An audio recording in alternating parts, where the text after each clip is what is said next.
सभे मगहिया भाई बहन के भुलेटन काका के राम राम। आती मगहिया खबर में सुनती देश दुनिया के खबर।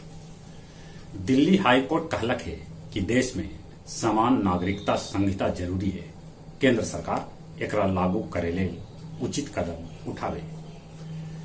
जम्मू कश्मीर में विधानसभा के 7 गो सीट बढ़ावल जाए। पिछलका 24 घंटा में अपन देश में कोरोना संक्रमित के संख्या 43,393 तक पहुंच गया। अबले पिछलका 24 घंटा में 911 आदमी के कोरोना से मौत के भी खबर है।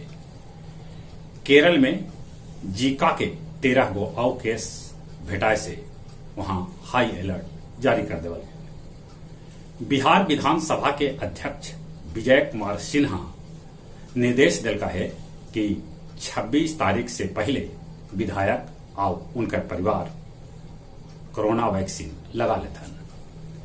राजद के प्रदेश अध्यक्ष जगदानंद सिंह के इस्तीफा के खबर से पार्टी में हलचल तेज हो गया। रामविलास पासवान के बेटा सांसद चिराग के लगन कोर्ट से झटका। पशुपति कुमार पारस रहतन संसदीय दल के नेता। अल्पसंख्यक कल्याण मंत्री मोहम्मद जामा खां हाजीपुर में कहलका कि उनका पूर्वज राजपूत हल। आज हो राजपूत जाति के लोग के साथे उनका प्रेम और सौहार्द बनल है। उत्तर प्रदेश में ब्लॉक प्रमुख के चुनाव आज। पूर्व मुख्यमंत्री अखिलेश यादव मुख्यमंत्री योगी पर साधलन है निशाना। बिहार में राजकीय बुनियादी विद्यालय के प्रधानाध्यापक सभा के तत्काल बीईओ प्रखंड शिक्षा पदाधिकारी के कुर्सी दिल जाए। सरजू नदी में स्नान करे एक के परिवार के 12 आदमी के डूबे से मौत हो गए। ये परिवार आगरा के सिकंदराबाद से अयोध्या घूमे आए लगा। उत्तर प्रदेश के संभल में एगो मंदिर परिसर के महंत के हत्या कर देवल गए। पाकिस्तान स्थित श्री गुरु सिंह सभा गुरुद्वारा फिर से खोलल जाए।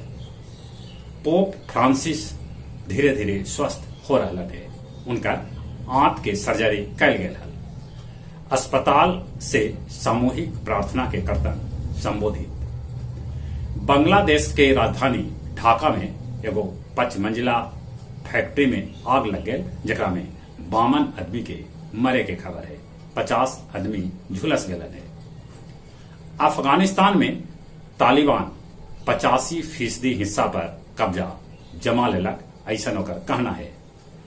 बांग्लादेश में 20 इंची के एगो सबला छोट गाय पावल गए है। दुनिया भर में भूखमरी से हर मिनट 11 आदमी के मौत हो रहा है। बेंसन 11 जुलाई के और बेजों 20 जुलाई के जयतन अंतरिक्ष यात्रा पर।